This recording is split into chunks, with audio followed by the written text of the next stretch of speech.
చింత రాజశేఖర్ గారు, ఇప్పుడు గత ప్రభుత్వ హయాంలో జగన్మోహన్ రెడ్డి గారు తీసుకొచ్చిన మెడికల్ కళాశాలను ఇప్పుడు చంద్రబాబు నాయుడు గారు ముఖ్యమంత్రి గారేమో పీపీపీ విధానంలో ప్రైవేట్ వాళ్ళకు కట్టబెడతానని చెప్పేసి జగన్మోహన్ రెడ్డి ప్రెస్ మీట్లు పెట్టి చెప్పడం కూడా జరిగిన పరిస్థితి. ఇప్పుడు తాజాగా ఏంటంటే ప్రభుత్వ కళాశాలలు, ముఖ్యంగా మన పక్కనున్న ఛత్తీస్గఢ్ రాష్ట్రంలో ప్రభుత్వ కళాశాలను దాదాపుగా 1300 కోట్లతో ప్రభుత్వమే నిర్మిస్తుంది. ఇప్పుడు ఛత్తీస్గఢ్ కంటే అన్ని రంగాల్లో ముందున్న ఏపీలో మాత్రము 5,000 కోట్లు కూడా ఖర్చు పెట్టట్లేదు. అసలు ఎందుకు ఈ పీపీపీ విధానంలో మెడికల్ కళాశాల ప్రవేశపెడితే ఎవరికి లాభం? ఎందుకు కూటమి ప్రభుత్వం ఈ రకంగా ముందుకెళ్తుంది? దీని మీద కూడా కోటి సంతకాల సేకరణ కూడా సేకరిస్తున్నారు అక్కడ విద్యార్థులు. గవర్నర్కి పంపిస్తారు, అదే తర్వాత ప్రెసిడెంట్ కూడా పంపిస్తున్నారు.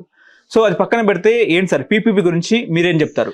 చంద్రబాబు నాయుడు అంటేనే కొండ సిలువలాగా ప్రభుత్వ వాటిని ప్రైవేట్ చేయటమే చంద్రబాబు నాయుడు. మీరు నిజాం షుగర్ తీసుకోండి, లేకపోతే ఆల్విన్ తీసుకోండి, ఐడిపిఎల్ తీసుకోండి, ఇలాంటివన్నీ ఎన్నో ప్రభుత్వ రంగ సంస్థలని ప్రైవేటు పరం చేసిన దుర్మార్గుడు చంద్రబాబు నాయుడు. ప్రభుత్వ ఆస్తులని ప్రైవేట్ వ్యక్తులకి చౌకగా అమ్మేసి దాంట్లో వాటా దొబ్బేసేందుకే ఇటువంటి తీసుకొస్తాడు. ఇటువంటి కుట్రదారు, ఇటువంటి దుర్మార్గమైన ఆలోచన కేవలం చంద్రబాబు నాయుడుకే వస్తాయి. సో 17 మెడికల్ కాలేజీలు అంటే దాదాపు జిల్లాకు ఒక మెడికల్ కాలేజ్ ఏర్పడితే అక్కడ మీకు సూపర్ స్పెషాలిటీ హాస్పిటల్ ఫెసిలిటీస్తో పేదలకి చౌకగా అంటే ఫ్రీగా వైద్యం దొరుకుతుంది. ప్రతి ఒక్క కాలేజీకి 150 మెడికల్ సీట్లు ఉంటాయి.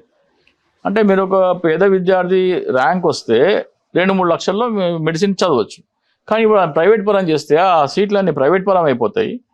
వాళ్ళు చదువుకోవడానికి లేదు, డొనేషన్ కూడా కట్టడం కూడా కష్టం.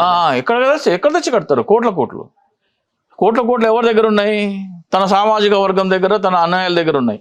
వాళ్ళు మాత్రమే డాక్టర్లు అవ్వాలా, వాళ్ళ చేతిలో మాత్రమే విద్యా వైద్యం తన సామాజిక వర్గం కంట్రోల్లో ఉండాలని కుట్రదారు చంద్రబాబు నాయుడు.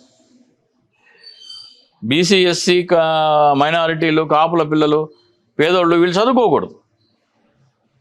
డొనేషన్లు ఇచ్చే స్తోమత వాళ్ళకే ఉంటుంది కాబట్టి వాళ్ళే డాక్టర్లు అవ్వాలా. విద్యా వైద్య రంగం మొత్తం ధనార్జనకి మెయిన్ కాబట్టి దాన్ని ప్రైవేటీకరణ దీని వెనకాల పెద్ద సైకాలజీ ఉంటుంది, పెద్ద కుట్ర ఉంటుంది. సో దానిని జగన్మోహన్ రెడ్డి ప్రభుత్వం ఏం చేస్తుంది? కోటి సంతకాలను ఒక కార్యక్రమం మొదలుపెట్టింది. అంటే ఇక్కడ నేను జగన్మోహన్ రెడ్డి గారిని వైసీపీని క్రిటిసైజ్ చేయడం కానీ ఏమవుతుంది? కోటి సంతకాలు చేస్తే ఏమవుతుంది? గవర్నర్కి, రాష్ట్రపతికి పంపిస్తారు. ఏం చేస్తారు వాళ్ళు? గవర్నర్ ఎవరు? నజీర్ గారు గవర్నర్ ఎట్లా అయినారు నజీర్ గారు? అయోధ్య రామాలయం సుప్రీంకోర్టు తీర్పిచ్చిన జడ్జిలలో ఆయన ఒకరు. ద్రౌపది ముర్ము గారు ఆర్ఎస్ఎస్ కార్యకర్త. వీళ్ళు ఏమైనా యాక్షన్ తీసుకుంటారా? డబుల్ ఇంజన్ సర్కార్ పొత్తులో ఉన్న చంద్రబాబు నాయుడు మీద ఏమైనా యాక్షన్ తీసుకుంటారా? తీసుకోరు.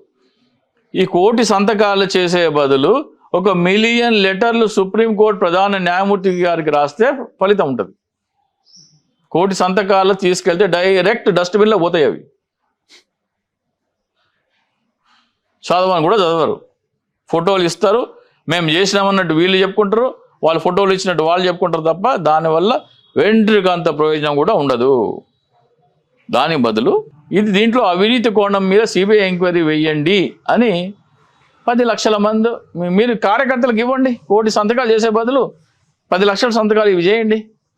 ఇమ్మీడియట్గా ఆపేస్తాడు ప్రైవేటీకరణ. ఇమ్మీడియట్. ఈ రోజున జగన్మోహన్ రెడ్డి గారు లేదా వైసీపీ పార్టీ ఒక స్టేట్మెంట్ ఇచ్చింది అనుకోండి, పీపీపీ పద్ధతిన జరుగుతున్న మెడికల్ కాలేజీల మీద అవినీతి కోణం మీద సిబిఐ ఎంక్వైరీ వేయాలని గౌరవ ప్రధాన న్యాయమూర్తి గారికి, భారత ప్రధాన న్యాయమూర్తి గారికి లేఖలు రాయండి అంటే ఇమ్మీడియట్గా అయిపోతుంది. వాళ్ళు లేఖలు రాయరా సెకండరీ, ఇమ్మీడియట్గా దాన్ని వెనక్కి తీసుకుంటాడు. అట్లాగే ఉర్సా, లులుమాల్ వీటికి కూడా ఎకరం 99 పైసల మీద దీని కూడా సిబిఐ ఎంక్వైరీ వేయండి లెటర్స్ రాయమని జగన్మోహన్ రెడ్డి గారు పిలిపిస్తే అది కూడా అయిపోతుంది. అమరావతి ల్యాండ్ పూలింగ్లో నేను ఆల్రెడీ చేస్తున్నాను. సో మనం ఏదైనా ప్రోగ్రామ్ చేస్తే దానికి ఫలితం ఉండాలి. కానీ జగన్మోహన్ రెడ్డి తీసుకొచ్చిన ప్రభుత్వ కళాశాలలో కనీసం క్లాసెస్ కూడా స్టార్ట్ అవ్వలేదు. అక్కడ అడ్మిషన్స్ అయిపోయినాయండి. 5 కళాశాలల్లో అడ్మిషన్స్ అయిపోయి సెకండ్ ఇయర్ అడ్మిషన్స్ అప్పుడు ఈ గవర్నమెంట్ వచ్చింది. First year 5 colleges admissions 1 year అయిపోయినాయి. అబద్ధం చెప్తారు. అంటే శిలాఫలకాలే ఉన్నాయి, పులివెందుల శిలాఫలకాలే ఉన్నాయి. ఇప్పుడు అందుకనే ఆయన అయ్యన్న పాత్రుడు ఏమన్నాడు? ఏది లేదన్నారు కదా. జగన్మోహన్ రెడ్డి వెళ్ళి నర్సీపట్నం వెళ్ళి చూపించినారు కదా. అంటే ప్రతిదీ చూపించాలనా? లేవా? ఆ విద్యార్థుల దగ్గరికి వెళ్ళి మైక్ పెట్టండి, మీరు చదువుకున్నారా లేదా, ఎప్పటి నుంచి చదువుకున్నారు ఏంటి, ఆ కాలేజ్ దగ్గరికి వెళ్ళి మైక్ పెట్టండి. మొదటి 5 సంవత్సరాలు, మొదటి 5 కాలేజీలు 1 సంవత్సరం కంప్లీట్ అయిపోయింది. జగన్మోహన్ రెడ్డి హయాంలోనే 1 ఇయర్ కంప్లీట్ చేశారు వాళ్ళు. అంటే మెడికల్ కాలేజీలో రోగులకు కనీసం ట్రీట్మెంట్ కూడా ఇస్తలేరు అన్నట్టు మాట్లాడారు కదా. వీళ్ళు దోచుకోవడానికి కోసము అన్ని వంకలు చెప్తారు వీళ్ళు. చింత రాజశేఖర్ గారు, బీహార్ ఎన్నికల సరళిని మీరు ఎట్లా గమనిస్తున్నారు? అక్కడ NDA versus Mahagathbandhan, Tejashwi Yadav CM candidate గా డిక్లేర్ అయ్యారు. ఆయన కూడా కొన్ని మేనిఫెస్టోలో కూడా రిలీజ్ చేసినారు. ఇంటికో ఉద్యోగం, అదేవిధంగా 200 యూనిట్ల కరెంటు ఫ్రీ, మహిళలకు 2500 ఇస్తామని చెప్తున్నారు. సో ఓవరాల్ గా ఎన్నికల సరళిని మీరు ఎట్లా గమనిస్తున్నారు? ఏంటి పరిస్థితి? ఎవరు ముఖ్యమంత్రి అవుతారు బీహార్లో? బీహార్లో ఎన్నికలు పారదర్శకంగా, న్యాయబద్ధంగా, నీతివంతంగా జరిగితే జరగబోయే ఎన్నికల ఫలితాలలో 180 స్థానాలకు తగ్గకుండా మహాగఠబంధన్ అధికారంలోకి రావాలి. మన ఆంధ్రప్రదేశ్లో చేసినట్టు, ఒరిస్సాలో చేసినట్టు, లోక్సభలో చేసినట్టు, మన హర్యానా, మహారాష్ట్రలో చేసినట్టు ఈవీఎం ట్యాంపరింగ్ చేస్తే ఎన్డీఏ వస్తుంది. సో ఈవీఎం ట్యాంపరింగ్ చేస్తారా లేదా అనేది మనం చూడాలి. ఇంకా చాలా ఎక్కువైపోయింది, మనం దొరికిపోతాము అనే భయంతోనే ఒక రాష్ట్రం వదిలేద్దామని బీహార్ను వదిలేస్తారా? అప్పటికే దొరికిపోయినట్టున్నారు.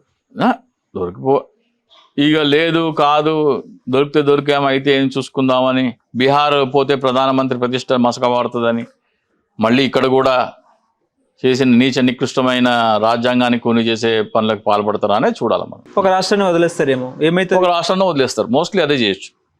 ఒక రాష్ట్రాన్ని వదిలేస్తే తేజస్వి యాదవ్ సీఎం, లేదు మోడీ ప్రతిష్ట మసకబారుతుందని అనుకుంటే ఎన్డీఏ వస్తుంది. ఒకవేళ ఎన్డీఏ కూటమి ఓడిపోతే చంద్రబాబు నాయుడు పరిస్థితి ఏంటి? మరి బయటకు వస్తారా, లేకపోతే రాహుల్ గాంధీతో అట్లేముండదా? అట్లేముండదు. చంద్రబాబు నాయుడు బయటికి ఏం రాడు. ఎందుకంటే ఇక్కడ నితీష్ కుమార్ పార్టీకి చెందిన ఎంపీలందరూ ఆల్మోస్ట్ బీజేపీకి సపోర్ట్. సో చంద్రబాబు నాయుడు ఒక్కటి బయటకు వస్తే సరిపోదు, అక్కడ నితీష్ కుమార్ కూడా బయటికి రావాలా. పాస్వాన్, ఈ పార్టీలు అన్నీ, లోక్ జనశక్తి పార్టీ ఉంది కదా, చిరాగ్ పాస్వాన్, అతను బయటికి రావాలా. అందరూ బయటకు వస్తే అవుతుంది. అన్నీ ఆ పరిస్థితులు లేవు అక్కడ. ఎందుకంటే నితీష్ కుమార్ వీక్ అయిపోయాడు. ఆయన ఏం మాట్లాడుతున్నాడు ఆయనకి తెలియదు, మెమొరీ లేదు. బీహార్ ప్రధానమంత్రి నరేంద్ర మోడీ అంటున్నాడు, ఆయన బీహార్ ముఖ్యమంత్రి నరేంద్ర మోడీ అంటున్నాడు. ఓకే. సో ఆయనకి మైండ్ పోయింది. సో కేవలం ఎన్నికల వరకు ఆయన ఫేస్ని వాడుకొని తర్వాత పక్కన పెట్టేస్తారు. ఆ ఉన్న ఎంపీలందరూ బీజేపీలో మర్జ్ అయిపోతారు మోస్ట్లీ. సో అక్కడ బీజేపీకి ప్లస్ అవుతుంది. కాబట్టి అక్కడ బీజేపీ, చంద్రబాబు నాయుడు ఎప్పుడు దాకా మారడు? రాహుల్ గాంధీ దగ్గర 180 మంది ఉంటే అప్పుడు జంప్ చేస్తాడు, అప్పటిదాకా జంప్ చేయడు చంద్రబాబు నాయుడు. నిన్న అమిత్ షా గారు మాట్లాడుతూ బీహార్ సభలో మహాగఠబంధన్ అనేది ఒక దొంగల ముఠ, తేజస్వి యాదవ్ సీఎం అయ్యేది లేదు, రాహుల్ గాంధీ పీఎం అయ్యేది లేదు అన్నట్టు మాట్లాడుతున్నారు. అందరికంటే పెద్ద దొంగల ముఠ వీళ్ళే. అందరికంటే పెద్దది పచ్చి అబద్ధాల కోరు, స్వాతంత్ర సమరంలో పాల్గొనొద్దు అని పిలిపించిన నీచమైన సంస్థ ఆర్ఎస్ఎస్. ఉప్పు సత్యాగ్రహంలో కానీ, క్విట్ ఇండియా మూవ్మెంట్లో కానీ పాల్గొనొద్దు అని పిలిపించింది వీళ్ళు. నేతాజీ సుభాష్ చంద్రబోస్ ఆజాద్ హింద్ ఫౌజ్ తరఫున ఎవరు సైనికులు చేరొద్దు, సుభాష్ చంద్రబోస్ సైన్యంలో చేరొద్దు, మీరు బ్రిటిష్ తరఫున పోరాడండి పిలిపించిన నికృష్టమైన సంస్థ ఆర్ఎస్ఎస్. ఆర్ఎస్ఎస్ బూటు కాలు నాకే, బ్రిటిష్ వారి బూటు కాలు నాకే సంస్థ ఆర్ఎస్ఎస్. వాళ్ళ ఐడియా నుంచి పుట్టుకొచ్చింది బీజేపీ. వాళ్ళకి దేశభక్తి గీశభక్తి అంత డ్రామా. జనాలన్నీ గోమూత్రం దాగి ఆవుపేడ తినమని ప్రేరేపించడము, వాళ్ళ పిల్లలేమో అమెరికా వెళ్ళాలా, ఫారిన్ ఇంగ్లీష్ విద్య, పెద్ద పెద్ద చదువులు, విదేశాల్లో ఉద్యోగాలు సంపాదించుకోవాలా.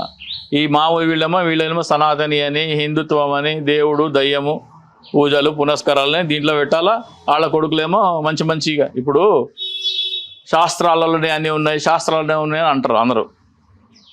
ఇప్పుడు ఏది తీసుకొచ్చినా కానీ ఆడొకడు ఉన్నాడు, గౌరవ్ భాటియా అని, అలాగే సంబిత్ పాత్ర అని, ఇంకోటి ఎవరో ఉన్నారు. వాళ్ళందరూ ఏం చెప్తారంటే టీవీ డిబేట్లలో అన్నీ మన పురాణాల్లోనే ఉన్నాయి, సైన్స్ మొత్తం మన పురాణాల్లోనే ఉన్నాయి అంటారు.